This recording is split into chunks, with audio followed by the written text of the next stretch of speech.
A couple of days after the hangout with Ben and his friends, Jason was lounging at home, relaxing after a long day of work. He had been feeling good about the new connections he'd made, and his thoughts often wandered to the easygoing evening at the bar. Things seemed to be going in a positive direction, and he was looking forward to whatever came next. As he was scrolling through his phone, he noticed a new message pop up. It was from an unknown number. He hesitated for a moment, wondering who it could be. There was no name attached to the number, just a simple text. "Hey Jason, it's me. I wanted to talk to you about something. Can we meet up?" Jason furrowed his brow, unsure of who the message was from. The number didn't look familiar, and the cryptic nature of the message made him cautious. Was it someone from the bar hangout? Someone from Ben's group? Or perhaps it was something more serious? He stared at the screen for a moment, weighing his options. On the one hand, he didn't feel like getting caught up in anything unexpected, but on the other hand, the message didn't seem threatening, just curious. He thought about the people he had interacted with recently. Ben and his friends seemed pretty straightforward, so maybe it was one of them reaching out. He decided to respond, keeping it casual but cautious. "Hey, who's this?" A few minutes later, the person replied, "It's Mark from the bar the other night. I know it's a bit sudden, but I've been thinking about something, and I just want to clear the air with you. Can we meet?" Jason's mind raced. Mark. He wasn't expecting a follow-up from anyone, especially not Mark. The guy had seemed pretty outgoing and easygoing during the hangout, but now Jason wondered what it was that Mark wanted to talk about. Was something off?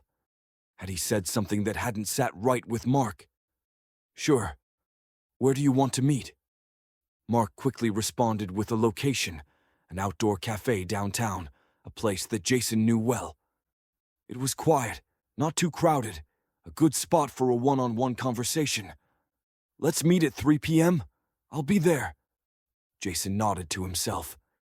If Mark wanted to talk, he'd go and hear him out. He trusted his instincts, and if something felt off, he'd leave. But for now, he didn't want to overthink it. At 3 p.m., Jason arrived at the cafe. The place was relatively quiet, with only a few other patrons scattered around the tables. He looked around, and it didn't take long to spot Mark sitting at a small table in the corner. Mark waved when he saw him, his expression casual, but Jason noticed the slight tension in his posture. "Hey, man," Jason greeted as he walked over, pulling out the chair across from Mark. "What's up?" Mark offered a half-smile, his eyes scanning Jason for a moment before he spoke.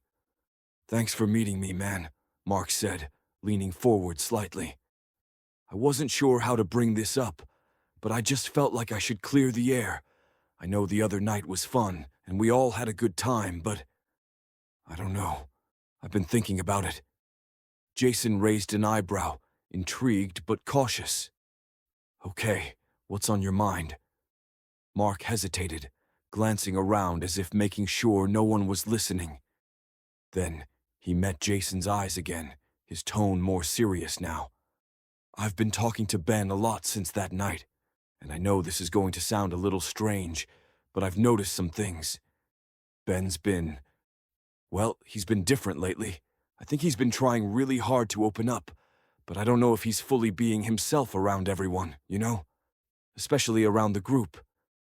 Mark paused, his fingers tapping nervously on his coffee cup. "And I guess, I don't know, I just wanted to ask if you've noticed anything. I don't want to freak him out, but I'm worried about him." Jason blinked in surprise. This was not what he expected.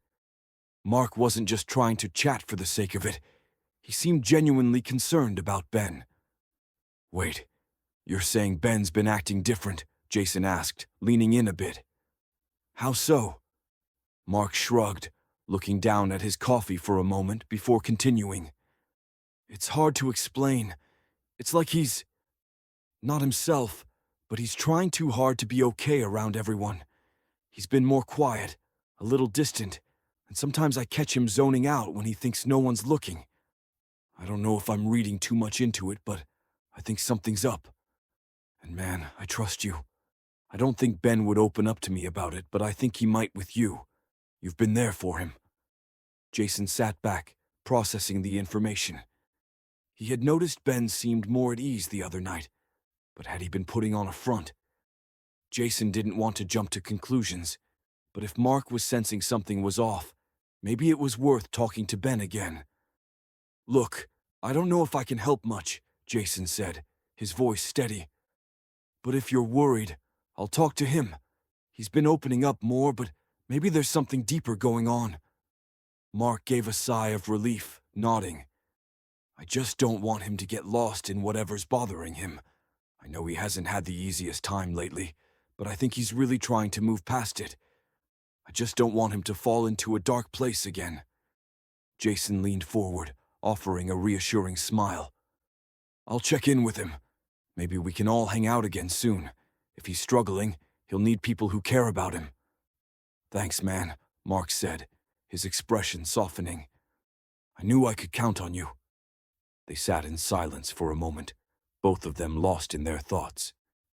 Jason knew he had to check in with Ben, but he also felt a sense of responsibility now. Mark's concern had been genuine, and he respected that. As Jason left the cafe, he felt the weight of what he'd learned. It seemed like Ben had been holding something back, but Jason was determined to help him figure it out, if he could. For now, though, it was just one more thing on the list, and he'd handle it the same way he always did, head on. Later that evening, Jason found himself pacing around his living room. The conversation with Mark still lingered in his mind, and he couldn't shake the feeling that Ben might be struggling more than he had let on. He knew he had to check in, but he didn't want to push too hard or make Ben feel uncomfortable. Jason grabbed his phone from the coffee table and hesitated for a second before dialing Ben's number. It only took a few rings before Ben picked up.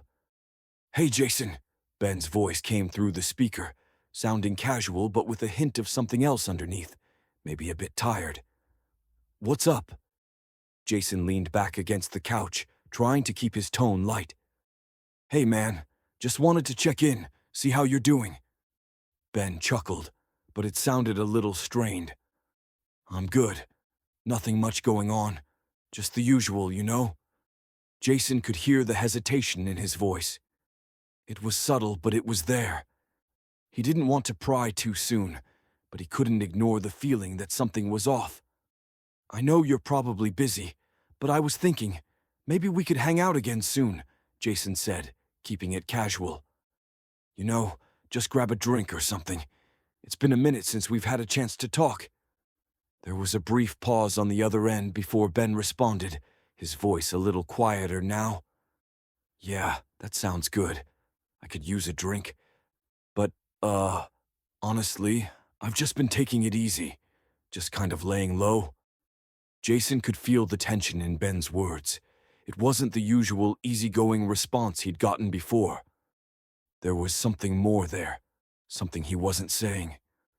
"You sure everything's all right?" Jason asked, his tone softer now.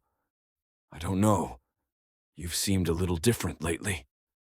Ben was quiet for a long moment, and Jason thought he might have said something wrong. But then Ben sighed, and when he spoke again, his voice was quieter, more honest. "Honestly, Jason, I've been struggling a bit. I didn't want to admit it, but I've been feeling kind of stuck. Like nothing's moving forward, you know? Just exhausted, mentally, physically, all of it. I didn't want to bring it up because I didn't want to seem weak or like I was burdening anyone." Jason's heart sank, realizing how much Ben had been holding back. The honesty in his voice made Jason want to help even more. He sat down on the couch, his eyes softening as he listened. "Ben, you're not a burden," Jason said gently. "You don't have to pretend everything's fine just to make other people feel comfortable. If something's bothering you, it's okay to talk about it. I'm here for you, man." There was a long pause, and Jason could almost feel the weight of Ben's thoughts on the other side of the line. Finally, Ben spoke, his voice quieter than before. I don't know what's wrong with me, Jason. I've been in a funk for a while. I keep thinking things will get better, but it just feels like it's getting harder to keep it together. I'm just lost, I guess. Jason took a deep breath, his mind running through the words he wanted to say. He had no quick fix, no easy solution, but he did know that being there for Ben was the most important thing right now. You don't have to have everything figured out right now, Ben, Jason said, his voice firm but kind. You're not alone in this. You've got people who care about you. If you want to talk more, I'm here. We can figure things out together, one step at a time. Ben's voice cracked slightly, a small tremor of emotion breaking through. Thanks, Jason. I don't know why I didn't reach out sooner. I guess I've just been afraid of dragging people into my mess. Jason felt a lump in his throat, but he held firm. You're not dragging anyone into anything, Ben. You're just asking for help, and there's nothing wrong with that. Ben let out a shaky laugh, the sound tinged with relief. I appreciate it, man. Really, I think I needed to hear that. Jason smiled to himself, feeling a weight lifting off his own shoulders as he spoke. You don't have to go through this alone. Don't worry about being a burden. You're my friend, and I've got your back. As the conversation wound down, Jason could hear the shift in Ben's tone. There was still that quiet weight, but there was also a sense of relief in his voice. It felt like they'd made a real breakthrough, even if it was just a small step. Hey, Ben, Jason said, his voice warm, but with a hint of playfulness. You know, if you're not feeling up to anything tonight but still want to hang out, I was thinking maybe you could come over and watch a movie or something. No pressure, just a chill night. Sometimes a good movie and some downtime help clear the head a bit. There was a slight pause on the other end before Ben responded. His voice sounded less tense, more open. That actually sounds really good, Ben said. I could use something to take my mind off things. What movie are we talking about? Jason chuckled. I've got a few options. I can't promise anything fancy, but we can go for a good action flick or something lighthearted. Whatever you feel like. Ben let out a small laugh, sounding a bit more like his usual self. All right, I'm in. I'll bring some snacks too, if that's okay. Of course, Jason replied with a grin. The more snacks, the better. I'll see you in a bit. Yeah, see you soon, Ben said, sounding more at ease now. Jason hung up the phone, feeling a sense of relief. Sometimes, just being there for someone, offering a simple gesture like watching a movie together, could make all the difference. It wasn't about fixing everything at once, but offering a space where Ben could relax and not feel like he had to put on a brave face.